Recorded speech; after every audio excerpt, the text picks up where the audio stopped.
Gwili. Perfformiad oedd yn canolbwyntio ar drafferthion un teulu amaethyddol yn benodol. Rwan, os methoch chi'r perfformiad, peidiwch â phoeni.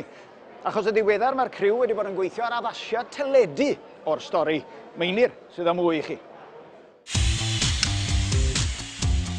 Am hanner awr wedi 8 nos Sul, yr unfed ar 15 o Fehefin, bydd y ffilm tir yn cael ei ddarlledu ar S4C. Drama a greod gan Mark Rees a Roger Williams yw hi, ac wedi ei lleoli yn wreiddiol yn Sir Gar, mae'r pynciau a godir yn y ddrama yn berthnasol i fwyafrif o ffermwyr Cymru. Mae'r stori yn ymwneud â tad, ffarmwr sy'n cwmpo'n sal, a mae'r 4 plentyn yn dychwelyd i'r ffarm i drafod beth fydd dyfodol y busnes. Fi'n wario Non Jenkins, merch ifanca sy'n gweithio ar y ffarm. A pha mor wahanol mae Non Jenkins i Lucy? Wel, hollol wahanol i fod yn onest. Mae'n ffarmwraig, mae'n ferch hoiw.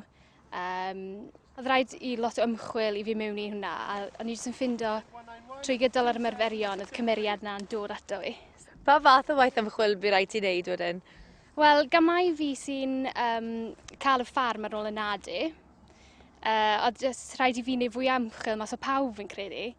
Eithon ni'r mart un diwrnod, eithon ni i ffarm, gaethon ni edrych rownd dairy farm da.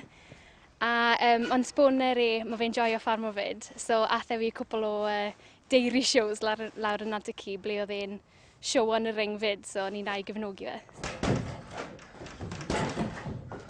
O Sion, ti'n newydd orffen dylygfa. Eitha dwys iawn hefyd, yn chwysu peint fyna. Ie, do. Wnaethon ni ffilmio fe mewn fan'na.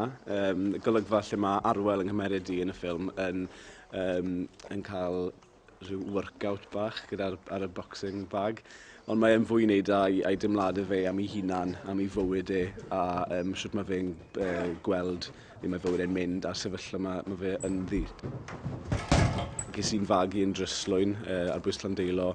Lot o ffrindiau dy fi sy'n dod o deuluodd ffarm, yn wedig ffermydd llath hefyd. So, oedd e'n neis yn ffordd, achos o'n i ddim rili'n gwybod lot am y bywyd a pa mor galed oedd y bywyd na.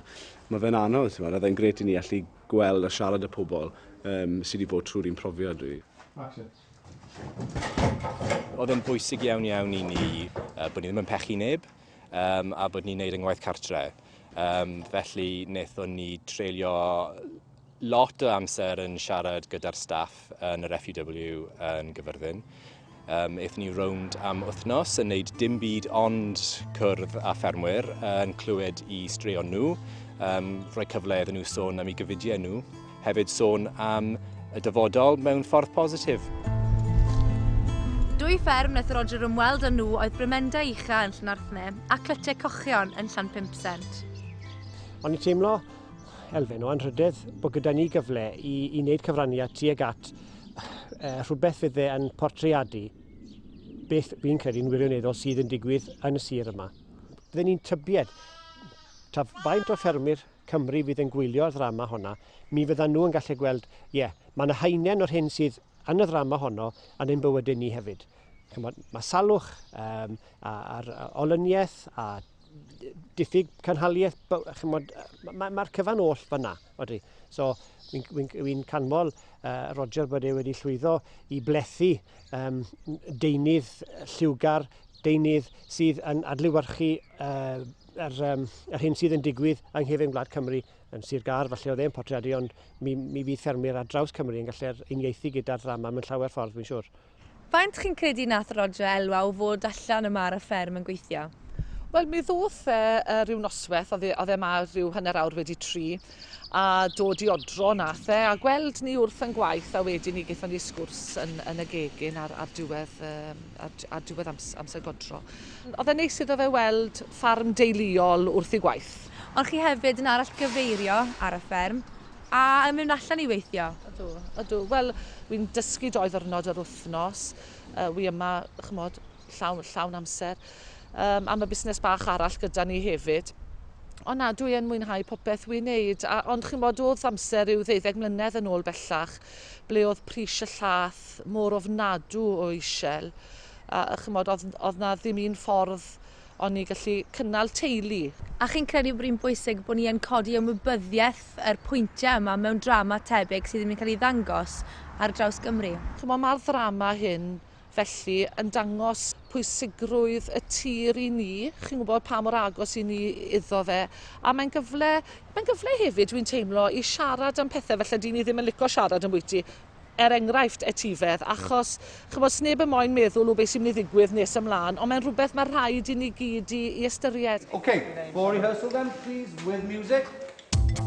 Un o'r pethau mwy yn taro fi oedd y sylweddoliad bod ffermwyr yn cynnal diwylliant cefn gwlad Cymru mewn sawl ardal yn cynnal y iaith Gymraeg hyd yn oed. Ac os yw pobl yn gorfod gadael cefn gwlad, fydd y ffordd o fyw na a'r diwylliant na a'r iaith hyd yn oed yn cael ei golli.